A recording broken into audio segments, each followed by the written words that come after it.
아침을 뉴스로 깨웁니다. 신율의 출발 새아침. 삶이 존엄하다면 인간의 죽음도 존엄해야 할 권리가 있습니다. 그런데 종교의 이름을 팔아서 이렇게 존엄하게 죽을 권리도 묵살하는 IS의 행위에 치를 떨 수밖에 없습니다. 일본인 언론인 참수에 이어서 요르단 조종사는 화형에 처해졌는데요.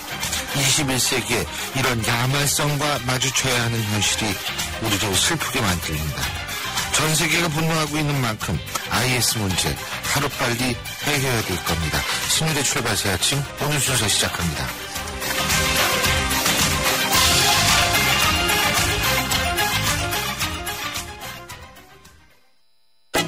하늘이 고마워. 내가 제일 자신 있는 건 독서하고 토론하기, 논리 있게 주장하기. 독서 토론 시키니까 성적이 쑥쑥. 공부의 DNA를 만들어주는 하늘이 독서 토론 논술 1577-1909. 뉴스를 읽어드립니다. 뉴스를 보여드립니다. 뉴스를 들려드립니다. 최영일의 뉴스 매거진. 지금까지 들어온 뉴스 정리해보겠습니다. 최영일 시사평론가 나와 계십니다. 어서 오십시오. 안녕하세요. 예. 시간은 참 빨리 갑니다. 네. 예? 벌써 방학이 이제 다 지나가고 있는데. 개강 시즌이 왔죠. 아유, 참. 오늘은 어떤 뉴스가 있습니까? 오늘 카피요. 입춘인데요. 입춘. 네. 이게 뭔가 봄 느낌을 좀 전해드리면 좋은데. 원래 카피는 이 주역적으로 입춘이 지나가면 새해가 온다. 그런 얘기를 하죠. 네. 예. 사실은 또 이제 얼마 남지 않은 설 명절도 있는데요. 그렇죠. 훈훈하면 좋겠는데 오늘의 카피는 포문입니다. 포문을 열다. 전쟁을 개시하다. 예. 이 헤드라인인데요. 비유적으로 쓰죠. 정치권에 이제 포문이 많고요. 예. 아까 오프닝 멘트에서 말씀해 주셨으니까 너무 끔찍한 죽음을 글쎄 말이에요. 오늘 뉴스에서 넘어가도록 하겠습니다. 아, 참. 자, 그러면 네. 포문. 누구한테 포문을 열었나요? 일단? 어제 김무성 새누리당 대표. 네. 그 전에 이제 유승민 원내대표 체제가 출범하자 네. 탄력받은 느낌입니다. 네. 어제 이제 교섭단체 대표 연설인데요. 2월 임시국회 개회가 됐고요. 여기서 나온 얘기를 그대로 한 줄 인용해드리면 증세 없는 복지는 불가능하며 정치인이 그러한 말로 국민을 속이는 것은 옳지 못하다. 네. 이게 얼핏 들으면 좀 야당에서 한 이야기 같은 느낌이고요. 이 청와대와 정부를 이제 타격하는 그런 내용이어서 포문으로 받아지고 있는데 내용 후반에는 그렇진 않습니다. 복지 지출 구조 조정하고 증세는 최후의 수단으로 강구해야 한다. 이런 취지가 들어 있습니다만 그럼에도 불구하고 총리 국무위원 정책에 있어서 조변석게 하는 모습 보여서는 안 된다. 이게 질타를 했고요. 또 대통령과 정례회동 하겠다 그랬는데 전 요 대목에서 놀랐어요. 당이 주도해서 당정청 회의를 수시 개최하겠다. 이 대통령이 또 응해야 되는 거 아닙니까? 그렇죠. 근데 지난 이 박근혜 정부 2년간 고위 당정청 모임은 단 2번 있었다. 예. 이런 얘기가 흘러나와서 1년에 한 번. 소통이 참 없었다는 얘기가 밝혀지면서 이거 정말 개선이 필요한 사안이다. 이렇게 보여집니다. 예. 근데 참 묘한 게, 김무성 대표의 수첩에 적혀있던 네, 그렇죠. 음행정과 저 같은 KY. 네. 어떻게 다 나란히 대표가 됐어요. 그러게 말입니다. KY 라인의 완성이다. 그게 아주 아주 길조인 모양이에요. 길조인 것 같습니다. 예. 그 김무성 대표가 수첩에 딱 박아놓고 있었던 것 같고요. 예견이죠, 예언. 예언이죠. 네. 음종환발 예언. 물론 본인은 배후 세력이라는 얘기는 안 했다고 부인을 하고 그렇죠. 사퇴를 했는데 맞습니다. 전원되기는 이런 거죠. 음종환 배후 세력이 아니고 네. 이분들한테 이제 조홍천 전 비서관이 줄을 대기 되려고 했다라는 그렇죠, 그런 얘기를 그렇죠. 했다는 게 운전행정관의 얘기인데 어쨌든 하나 네. 두 사람 다 대표가 됐어요. 네. 야당의 평은 이렇습니다. 어제 이제 교섭단체 대표 연설. 그 국회와 국민보다는 대통령께 드리는 말씀으로 들려서 아쉬웠다. 좀 그렇게 들릴 수는 있어요. 네. 그 대상에게. 근데 대통령님 귀를 좀 여십시오. 이런 이제 느낌인데. 예. 문제는 이제 워낙 고위 당정청 회의를 못하고 있으니. 그 그렇죠. 아쉬움에 이런 이야기가 나올 수 있는데. 야당은 또 부자 감세 정상화가 필요한 거 아니냐. 증세 논란은 당연하지만. 예. 어쨌든 이 유승민 체제가 출범하면서 야당이 이제 걱정하고 있는 것이 야당이 할 말을 선점당할 것이다. 이런 우려를 하고 있었는데 예. 그 우려가 이제 현실화가 되고 있는 과정을 보여주고 있고요. 예. 그리고 이제 이 김무성 대표에게 집권여당 내부에 살 얘기를 왜 국회에서 공개적으로 연설을 통해서 하느냐 이렇게 폄하했습니다만 사실은 야당은 상당히 불안해하고 있다. 지금 전당대회도 삐그덕삐그덕 하고 있는데요. 그 입장까지 자기 입장까지 뺏어가면 안 되죠. 그 증세 문제, 네, 구자감세까지 얘기하면 아젠다를 말이 항상 없어요. 선점당했거든요. 여태까지. 이미 2012년 대선 때부터 그렇죠. 없지 경제민주화 다 선점당하면서 선점당했죠. 네, 좌클릭 우클릭 야당이 갈 곳이 없는데 그러다 보니까 이제 진흙탕 네거티브로 가는 거 아니냐. 이 야당은 서로 포문을 열고 있습니다. 지금 이제 박지원 후보와 문재인 후보 이 양장한 한포 사격을 지금 하고 있는데요. 이 벌써 어제 말고 그제 밤 대폰지는 모르겠습니다만. 네. 근데 거기서 나오는 포탄이 말이죠. 네. 한쪽에서는 저질, 한쪽에서는 비열, 네. 또 다른 이제 중간에 있는 쪽에서는 담합 이런 얘기가 튀어나오면서 서로 이게 난감한 상황인데 자 오늘 일요일 뭐 뚜껑이 열릴 때까지 아무도 알 수 없는 혼전 양상이 지속되고 있네요. 예. 그래서 저희가 오늘 문재인 의원과의 인터뷰를 준비되어 있습니다. 그래서 인터뷰를 하시는군요 이제. 예. 좀 처음하게 물어봐 주십시오. 처음입니다. 네. 제가 방송을 14년을 했거든요. 네. 만 14년을 했는데 문재인 의원하고 생전 처음 하고 아직까지 못하는 분이 있어요. 안철수 의원. 예. 워낙 매체에서 낯을 가리시는 정치인들이시네요. 그러고 하면 또 많이 나오시는 분들도 계신데. 네. 아니, 근데 네. 정치인은 자꾸 나와서 얘기를 해야 돼요. 그럼요. 네. 그게 국민과의 소통이죠. 그럼요. 보건복지부 얘기 전해드릴게요. 건보료 개편 백지화. 문영표 복지부 장관 일전에 나온 얘기인데요. 근데 이제 그러고 나니까 오히려 또 역풍이 불었어요. 네. 연말 정산과 다르게 건보료는 개편하는 게 옳다. 네. 고소득 이 소수가 좀 올라가더라도 네. 다수가 내려가는 이 정책을 왜 백지화하느냐. 그랬는데 이제 청와대는 또 부랴부랴 백지화가 아니다. 검토해서 추진하겠다. 그 사이에 건보료 개선 추진단 이규식 단장 사퇴하지 않았습니까? 네. 비전이 안 보인다. 이런 취지였는데요. 어제 다시 건보료 개편 연내 재추진한다. 발표가 있어서 예. 방향은 옳긴 하나 한 번에 못 가고 멈췄다 갔다 뒤집었다 엎었다. 지금 이런 것 때문에 이 연말정산 이후에 정책 혼선이다 이런 질타를 받고 있습니다. 근데요, 이게 그러니까 정부가 지나치게 좀 뭐라 그러나 자신을 잃었다 그러나요? 자신감을? 그런 그거죠. 측면이 있어요. 그거죠. 이거 우리가 팔랑귀 현상 이렇게 부르는데 그렇죠. 이 얘기 듣고 막 귀가 하지, 얇아지는 거죠. 저 얘기 그죠? 듣고 지금 오락가락하는 이제 느낌이 너무 얇아지다 보면 귀가 없어지잖아요. 귀가 없어지면 큰일 납니다. 예. 정부의 귀가 없어지면 큰일 나고요. 자, 이제 또 다른 교전이 예상되는 뉴스는 이제 이완구 총리 후보. 예. 지금 KY 당내를 장악하자 예. 총리 후보로 차출된 이완구 후보 좀 고민인데요. 뭐 석좌 교수 때 이제 고액 급여 받았다. 또 타워팰리스 웃돈 주고 산 정황, 이 딱지 매입이라고 하죠. 이게 밝혀지면서 청문회에서 이제 여러 가지 좀 이제 또 난타전이 벌어질 걸로 예상되고요. 어제 중요한 거 하나는 그 총기 난사 임병장. 사형 선고를 받았는데요. 예. 아군에게 총을 쏜 범죄에 대한 대가 무거운데 예. 이 무기 잘못 쓰면 이게 위험한 겁니다. 그런데요. 사실은 이완구 총리 후보자 석좌 교수 네. 월급 받고 이런 거요. 네. 요거는 좀 자세히 알아봐야 될 맞습니다. 거예요. 네. 왜 그러냐면 석좌 교수의 본래 취지는 펀드를 딴 데서 갖고 오거든요. 학교에서 그렇죠. 지불하는 게 아니고. 그리고 이게 또 강의만이 아니지 않습니까? 네. 그렇죠. 그리고 물론 학교에서 주는 경우도 있어요. 근데 이제 원래 취지는 펀드를 딴 데서 갖고 오는 거기 때문에 과연 이거 어떻게 됐는지는 잘 알아보고 알아봐야죠. 해야지. 야당은 일단 문제 제기만 한 건데. 그렇죠. 이거 무조건적으로 막 이렇게 맞습니다. 얘기를 할 질타할 수는 수는 없습니다. 조심스럽습니다. 네. 청문회 봐야죠. 그렇죠. 잘 알겠습니다. 자, 그러면 오늘 어떤 노래 듣고? 오늘 입춘인데 예. 좀 달달한 노래 들으시면서 일상의 소소한 행복을 되새겨 보시길 바라며 버스커의 꽃송이가 제주도는 지금 유채꽃, 수소나 매화가 피고 있다고 벌써요? 합니다. 네. 이상기온이네. 오늘 말씀 여기까지 듣죠. 고맙습니다. 네, 고맙습니다. 예, 지금까지 최영일 시사평론가였습니다. 우리 집 통신 대표번호 101. TVG 101로 인터넷을 101로 홍보이도 101로 모두가 할 때 CCTV만 봐도 101로 함께 101. 우리 집 통신은 101로 모두 다 해결해요. LG U+. 신일의 출발새 아침 1부 순서는 여기서 줄이겠습니다.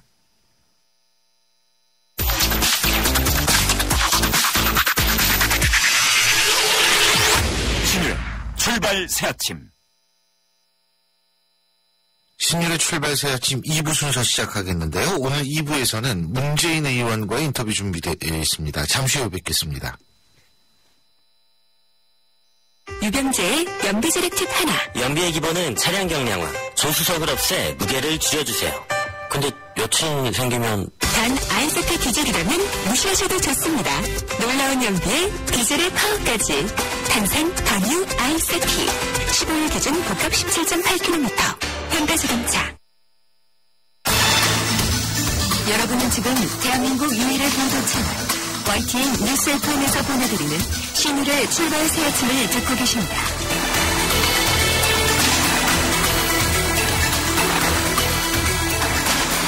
새정치민주연합 전당대회가 나흘 앞으로 다가온 가운데 당권 주장한 갈등이 지금 최고조에 이른 듯합니다. 전당대회 준비위원회가 사전투표 하루 전에 경선 룰을 조정한 것에 대해서 박지원 후보 측이 크게 반발하면서 잡음이 불거진 상황인데요. 어제는 박지원 후보의 의견을 들었고요. 그렇기 때문에 오늘은 상대 후보시죠. 문재인 의원의 입장 직접 들어보겠습니다. 자, 문재인 의원 전화 연결되어 있습니다. 안녕하십니까? 예, 안녕하십니까. 문재인입니다. 예. 아유, 저희 프로에서 처음 오셨는데 말이에요. 아, 예, 반갑습니다. 예. 예. 아유, 어쨌든, 뭐 이렇게 인터뷰 응해주셔서 저희로서는 굉장히 고맙죠. 예, 오히려 제가 고맙습니다. 아니, 별 말씀을요. 근데, 일단 그, 경선 룰 가지고 지금 말들이 많은 것 같은데요. 이게 그러니까 이런 거죠. 이 국민 여론조사가 15% 정도 들어가죠. 그렇죠. 예, 그렇습니다. 근데 거기에 이제 문구에 1번 누구, 2번 누구, 3번 누구인데 4번에 지지 후보 없음. 요거는 아마 중앙선관위에서 집어넣으라고 그런 모양이죠. 요 4번은요? 지지 후보 없음을 이렇게 문항 속에 넣으라는 것은 예. 중앙선관위가 공직선거에서 사용하는 여론조사에 대해서 아하. 예, 그렇게 하라고 일종의 공고를 하고 있는 거죠. 예, 그렇군요. 근데 이제 이거를 무효 처리하느냐, 유효 처리하느냐 하는 문제 가지고 일단은 문제가 됐다가 경선을 하루 전에 이제 이걸 바꿨다. 지금 이것이 박지원 후보 측의 주장인데 이 부분은 어떤 의견이십니까? 아니, 전혀 사실이 아니고요. 예. 경선 룰을 바꿨다 하면 지금 이미 마련되어 있는 경선 규칙을 바꾼다든지 또는 지난번 전당대회나 지난번 지방선거 때는 하지 않았던 새로운 룰을 만든다거나 하는 것이 경선 룰을 바꾼 거 아닙니까?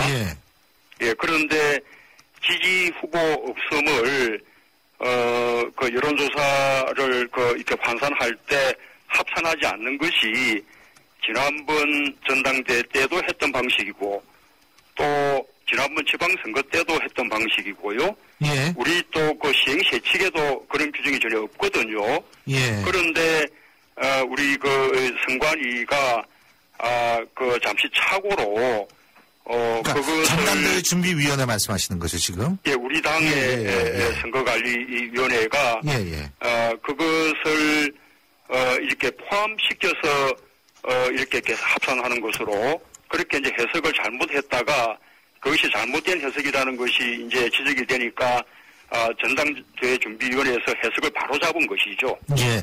그러니까 지금 문재인 후보님 생각으로는 경선 규칙을 바꾸는 것은 새로운 룰을 만드는 거나 경선 규칙을 바꾸는 것, 이게 룰을 바꾸는 것이지, 이거는 해석을 바로잡은 것이다. 룰을 바꾼 것이 아니다. 이런 입장이시군요. 그죠? 원래 우리가 지금 이번 전당대회에 임하고 있는 원칙이 과거에 당내 선거를 앞두고 갑자기 이렇게 경선 규칙을 바꾼다든지 하는 일이 빈번했기 때문에 우리가 공당으로서 신뢰를 잃은 거 아니겠습니까? 그래서 이번에 전당대회만큼은 다소 불리한 점들이 있더라도 지난번 전당대회 또는 지방선거 때 했던 룰을 그대로 이렇게 가져가자 라고 해서 제가 여러 가지 불리한 부분들을 많이 받아들였죠. 예를 들면 여론조사 비율을 15%로 아주 최소한 부분도 제가 받아들였습니다. 국민 여론조사 15%죠, 그렇죠? 예, 그렇습니다. 그리고 또 우리 과거에 국민 참여 경선했던 선거인단 36만 명 그 명부를 분실해서 그분들이 원래는 경선에 참여할 수 있게 돼 있는데 참여하지 못하게 된 부분도 제가 받아들였었고요. 그리고 방금 말씀하신 부분도 원래 지지 후보 없은 부분은 제외하고 계산하게끔 그렇게 우리가 해왔던 것입니다. 예. 그런데 박지원 후보 측은 조금 문재인 후보 측이 유리해지는 것 아니냐 이런 시선을 보내는 것 같아요. 이 무효 처리를 하면은 그러니까 이제 문재인 후보님 입장에서 볼 땐 유리해지는 점이 없다 이렇게 보시는 거죠. 그걸 무효 처리를 해도요. 지금 이제 사리가 이런 것입니다. 지금 국민들 이 대상 여론조사 비율을 15%로 새누리당보다도 훨씬 적게 최소화했는데 이게 일반 국민 상대 여론조사이기 때문에 예를 들면 지지 후보 없음 뭐 이런 대답률이 한 40%에 육박합니다. 그런데 그것을 계산에 넣게 되면 우리 15% 국민 여론조사 가운데 또 한 40% 정도가 떨어져 나가게 되는 것이죠. 그러면 국민 여론조사 반영 비율이 15%가 아니라 사실은 이 8, 9%로 줄어들게 되는 것입니다. 그 전당대회 준비위원회가 저희가 비대위 있을 때 박지원 의원님도 비대위원으로서 다 참여해서 구성한 전당대회 준비위원회이지 않습니까? 그 중립적인 기구고요. 그것을 마치 친노가 지배해서 좌지우지했다는 것은 사실과 다르고 오히려 아까 말씀드린 대로 갑자기 이렇게 투표일을 2, 3일 앞두고 그 해석을 바꾸려 했던 것을 바로잡았던 것이죠. 예.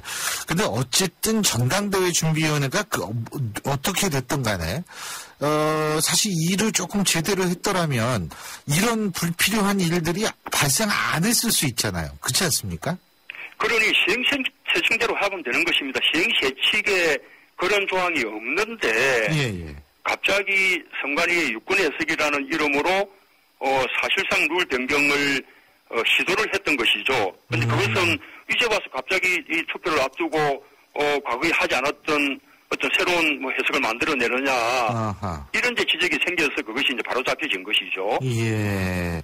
근데 어쨌든 전당대회 준비위원회가 조금 그러면은 실수를 했다. 좀 문제를 야기했다 이런 의견은 갖고 계신가요? 아닙니다. 아닙니까? 우리 당의 선거관리위원회가 이제 그런 이제 해석들을 하려고 했던 것인데. 근데 그러지 않아서 시행세칙을 제정한 기구가 전당대 준비위원회이기 때문에 그 해석 권한이 전당대 준비위원회에 있는 것이거든요. 그러니까 전당대 준비위원회가 권위 있게 유권 해석을 제대로 한 것이죠. 그 해석에 논란이 생기니까. 예, 알겠습니다. 그리고요, 지금 상당히 네거티브 선거가 많다라는 얘기들이 많습니다, 이번에. 근데 사실 유난히 좀 그런 것 같아요. 이게 치열하다라고 볼 수도 있겠지만, 물론. 당사자의 한 분으로서는 어떻게 보십니까? 우리 전당 대회가 정말 좀 국민들께 다시 새로운 희망을 드리는 그래서 우리 당이 다시 일어서는 그런 전당대회가 돼야 되는데 욕심만큼 되지 않는 것은 아쉽고요. 그러나 그런 가운데서도 우리 당이 다시 살아나고 있다고 생각을 합니다. 근래에 여론조사 결과를 보면 우리 당 지지율이 많이 오르고 있지 않습니까? 지난주에 보면 한 30% 이렇게 지지율이 육박해서 새누리당하고 거의 오차범위 정도 수준으로 좁혀졌죠. 그리고 또 그와 함께 제 대선 지지율도 큰 폭으로 동반 상승을 했고요. 그래서 국민들께서 어쨌든 우리 당에 다시 좀 기대를 좀 걸어주시고 희망을 보내주고 계신다고 생각을 합니다. 국민들께 감사드리는 마음이고요. 또 우리 당원 동지들이 그렇게 우리 당의 위기를 극복해내고 있다. 라는 고마움도 좀 표하고 싶습니다. 근데 어쨌든 지금부터가 시작이죠. 제가 당대표가 되면 우리 당 지지도가 더 크게 뛰어오를 것이라고 확신합니다. 근데 문 의원님 죄송한데요.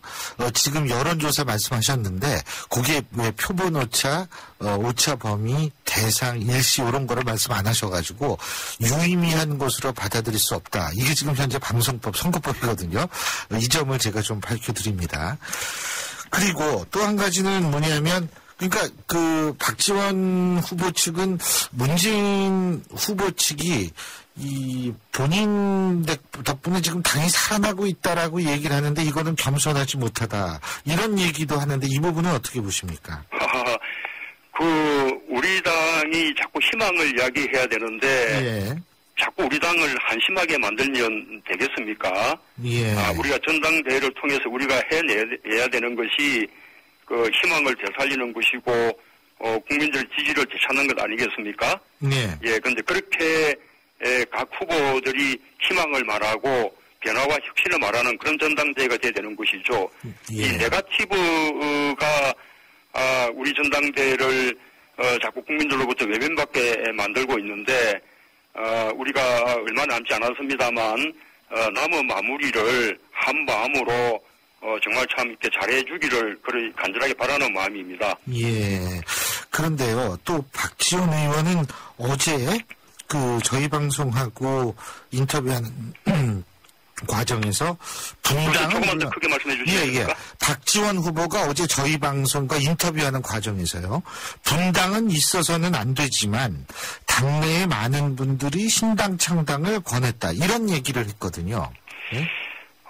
그 말씀을 들어보면 우리가 이번 전당대회 시작하기 전부터 이렇게 재출마를 견제를 하면서 나왔던 무슨 탈당이니 분당이니 하는 그런 이야기들의 실은지가 어디 있는가? 저는 진단할 수 있게 한다고 생각합니다만 어쨌든 지금은 그런 말들이 다 사라지고 없는 상황입니다. 우리가 만약에 뭐 이렇게 탈당이 생기고 분당이 생긴다면 그것은 우리 당이 국민들 지지를 잃게 될 때 그러면 이제 뭐 우리 당이 조일갈 수 있겠습니까? 그러나 우리 당이 다시 일어서서 야당의 본류로서 이렇게 이제 제대로 이렇게 선다면 그러면 누가 탈당하며 분당을 하겠습니까? 우리 당의 당원 동지들이 그것을 용납하겠습니까? 그리고 또 일각에서는 이 문재인 후보가 만일 당권을 갖게 되면 친노 비노 갈등이 더 심해질 것이다. 이런 얘기도 나오는데 이 부분은 어떤 의견이십니까? 그 친노 비노 이야기라는 것이 이렇게 경선 때만 이렇게 막 이 당내 선거 또 상대 후보에 대한 공격용으로 그렇게 정폭되는 거 아니겠습니까? 저를 이제 친노의 이제 수장이라고 이렇게 이제 뭡니까 이렇게 프레임을 거는 것인데 저는 지난 대선 때 뭐 기억하시겠습니다만 우리 당 전국 모든 경선에서 압도적으로 승리를 했던 사람이고요. 또 우리 당 대선 후보로 나서서 48% 국민의 지지를 받았죠. 득표수로는 역대 우리 당 후보들 중에서 심지어는 당선되신 두 분 대통령보다 더 많은 득표를 했던 사람입니다. 물론 호남에서도 90%가 넘는 그런 압도적인 지지를 받았고요. 그런 저를 친노 수장이다 이렇게 하는 것은 저를 가두고 어떤 공격하는 프레임이라는 말씀을 드리고 우리가 그런 이제 이야기에서 벗어나는 것이 우리 당이 국민들께 희망을 드리는 하나의 출발이다 라는 말씀을 드립니다. 뿐만 아니라 제가 당 대표가 되면 이제는 그런 친노 비노 이런 뭐 개판 논란 더 이상 없다는 것 제가 당의 운영이나 인사를 통해서 확실히 보여드릴 테고요. 뿐만 아니라 제가 늘 강조하는 말입니다만 이 무엇보다 공천 제도를 좀 투명하고 공정하게 이렇게 이제 확립을 하면 이 개파 논란을 근원적으로 그렇게 해소할 수 있을 것이라고 저는 확신하고 있습니다. 근데 어떻게 투명하게 만들 것인지 구체적인 계획을 갖고 계십니까? 그렇습니다. 저도 방안을 가지고 있습니다만 마침 이제 우리 당 전당 준비위원회에서 공천 개혁안을 마련해서 그게 비대위를 거쳐서 당무위원회에서도 의결이 됐습니다. 일종의 이제 기본 원칙은 이제 확정이 된 셈인데요. 비례대표 추천위원회도 만들고 그런 거죠. 뭐 제가 그동안 이제 주장해왔던 내용들하고 많이 이제 이렇게 같은 부분이 많죠. 예. 예를 들면 뭐 선거 1년 전에 후보자 심사와 경선 방법을 확정하기로 했고요. 예. 또 그동안 당 지도부가 자주유지해왔던 비례대표 후보 선출을 청년, 노동 등 각 부문과 또 지방권역, 특히 이제 우리 당 약세 지역에서 직선을 통해서 상향식으로 공천하는 방안도 포함됐고요. 예. 또 전략 공천의 권한도 당 지도부로부터 떼어내서 별도 기구인 전략공천위원회가 담당하도록 하고 또 선출직 공직자 평가위원회를 구성 운영하기로 그렇게 했고요. 예. 어쨌든 저는 이런 그 기본적인 원칙들은 이미 잘 마련됐다고 생각합니다. 예. 더 이제 좀 세밀하게 이렇게 이제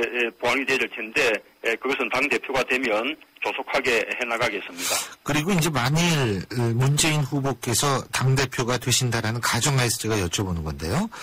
그 총선이 이제 아마 올해 말부터는 총선 모드로 넘어가지 않겠습니까? 그러면은 그렇겠죠? 이제 야권 연대위가 또 나올 것 같은데, 예를 들면은 정의당의 노회찬 전 대표 같은 경우에는 저희 방송에 출연을 해서 야권 연대는 언제든지 열려 있다, 이런 얘기를 했거든요. 그러면은 만일 문재인 후보께서 당권을 잡게 됐다라고 가정을 했을 때 정의당을 비롯해서 이 모든 야권 세력, 여기에는 뭐 구통진당 세력까지 포함이 될 수도 있겠지만 이런 야권 연대가 필요하다고 보십니까? 저는 뭐 야권 연대는 지금 생각하지 않고 있습니다. 예. 어쨌든 제가 이제 원론적으로 우선만 말씀을 드리면 그 평소에 다른 정체성을 내세우면서 이렇게 활동을 하는 정당들이 선거 때마다 연대한다는 것은 저는 정당 정치에 맞지 않다고 생각합니다. 예. 특별한 어떤 정치 상황 속에서 예. 어떻게 이제 한두 번 그렇게 이제 할 수는 있는 일이겠죠. 예. 그러나 뭐 선거 때마다 연대가 논의된다는 것은 저는 뭐 이렇게 정상적인 일은 아니라고 생각하고요. 그렇게 선거에서 연대할 수 있다면 아예 통합하는 것이 바람직하지 않을까. 예. 저는 뭐 그게 제가 갖고 있는 원론적인 생각입니다. 예. 근데 지금 문재인 의원께서 다른 정체성이라는 말씀을 하셨는데, 그렇다면은 지금 현재 새정치민주연합의 정당의 정체성보다 대부분 야권 연대 대상들은 조금 더 진보 쪽으로 가 있다, 이런 말씀이신가요? 그렇습니다. 원래 이제 우리 당의 정체성이 이렇게 서민과 중산층을 위한 중도개혁 정당 이렇게 확립되어 있지 않습니까? 예.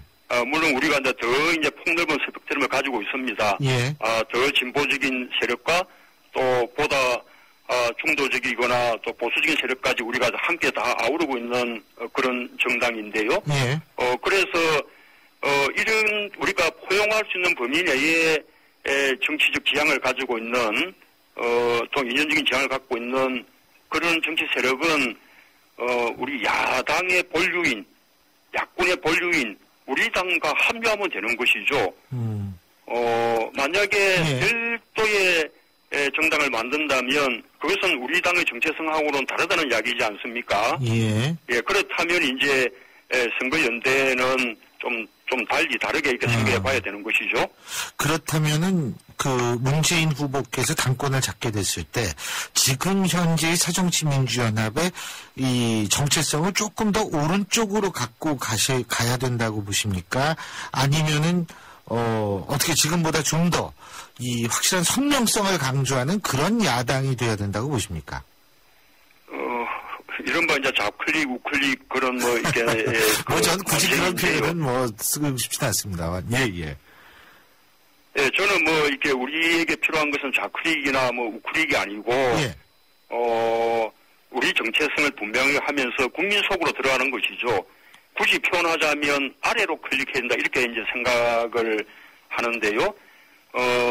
우리가 이제 이치로 따지자면 이렇게 뿌리 깊은 나무가 가지를 넓게 펼치고 그늘도 넓은 법 아닙니까? 예. 우리가 우리 당의 정체성을 분명하게 하면 보다 더 진보적인 세력과 그 다음에 보다 더 보수적인 세력까지 더 이제 폭넓게 포용하면서 또 유연해질 수 있다 그렇게 믿습니다. 알겠습니다. 그것이 또 중도로부터 지지를 받는 길이기도 하고요. 그것이 또 우리의 외연을 확장하는 길이기도 하다고 봅니다. 알겠습니다. 어쨌든 이제 이번 주말이죠. 선거가 경선이요. 그렇죠? 그렇습니다. 예. 좋은 결과 있기를 바라겠고요. 끝까지 선전해 주시고요. 한 가지 제가 좀 부탁드릴 게 있습니다. 당대표 되시면 인터뷰 꼭 한 번만 부탁드리겠습니다.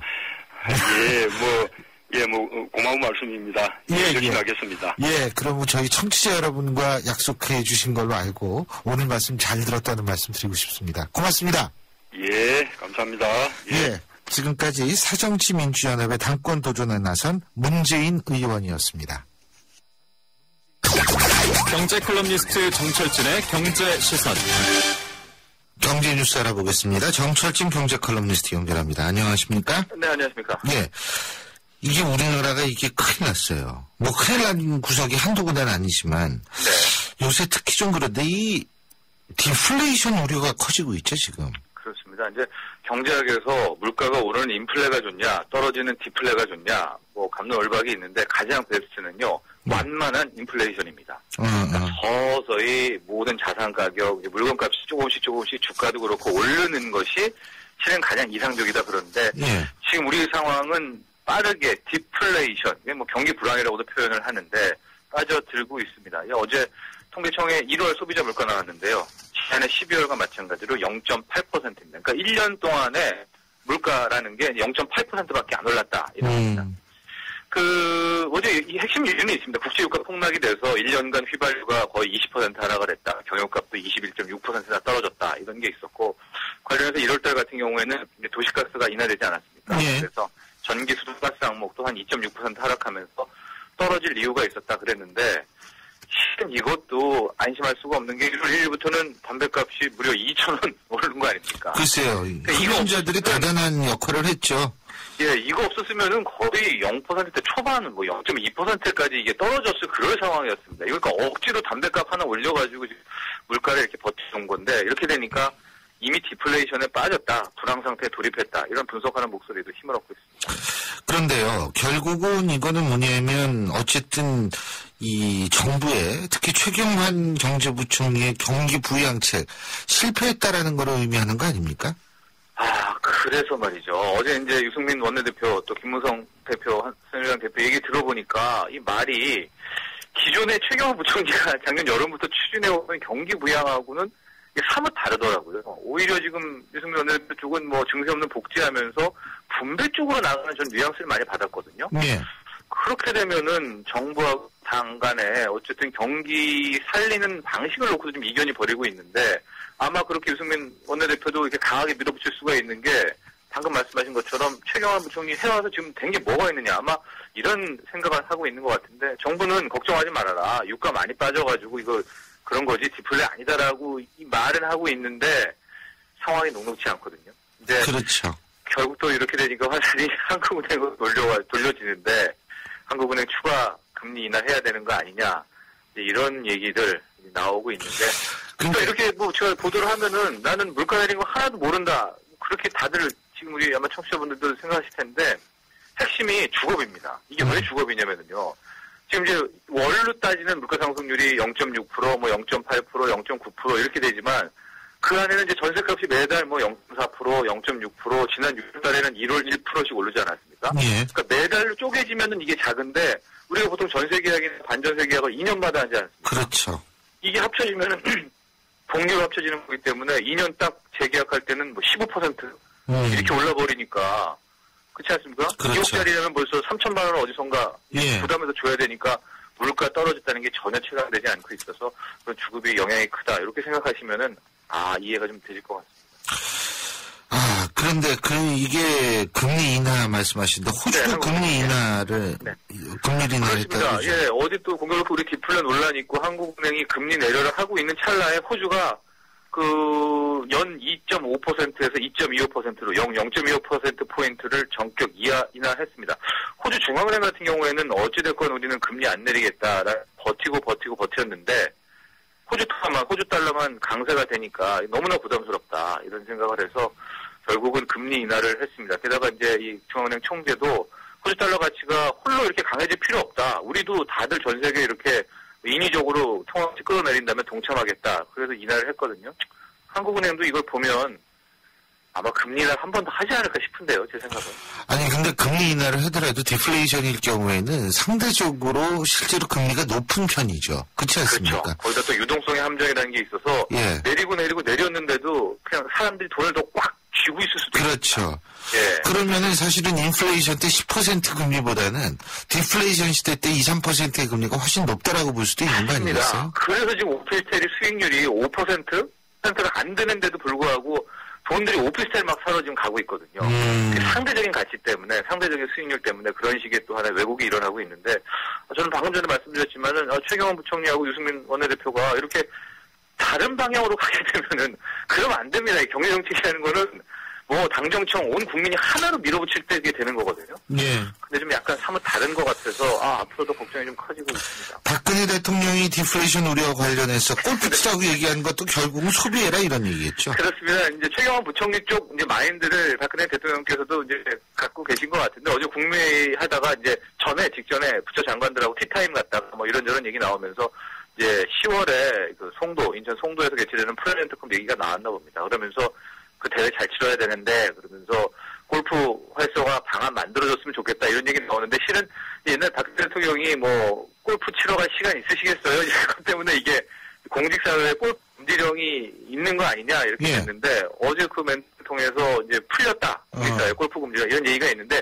그 이면에는 박근혜 대통령도 뭐 공무원들이 이렇게 골프 이런 치면서 소비도 하고 어쨌든 경기 부양에 좀 나서자 뭐 이런 그런 속내가 담겨 있지 않나 싶습니다. 예, 잘 알겠습니다. 오늘 말씀 여기까지 듣겠습니다. 고맙습니다. 감사합니다. 정철진 경제 컬럼니스트였습니다.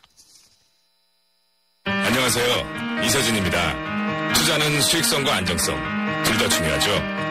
모든 준비는 끝났습니다. 그래서 올셋 NH농협금융과 글로벌 자산운용사 아문디가 만난 NHCA 자산운용 올셋 투자. 레디? 올셋 NHCA 자산운용. 시흥 105 신도시의 세 번째 후반이 찾아옵니다. 교육, 교통, 쇼핑, 자연을 한 번에 누리는 중소형 대단지 그랜드타운. 26년간 집에만 집중해온 주택 전문가의 노하우를 만나보세요. 시흥 105 신도시 후반대 리디움 3차. 2월 초 오픈 예정. 문의 1566-0220 후반건설.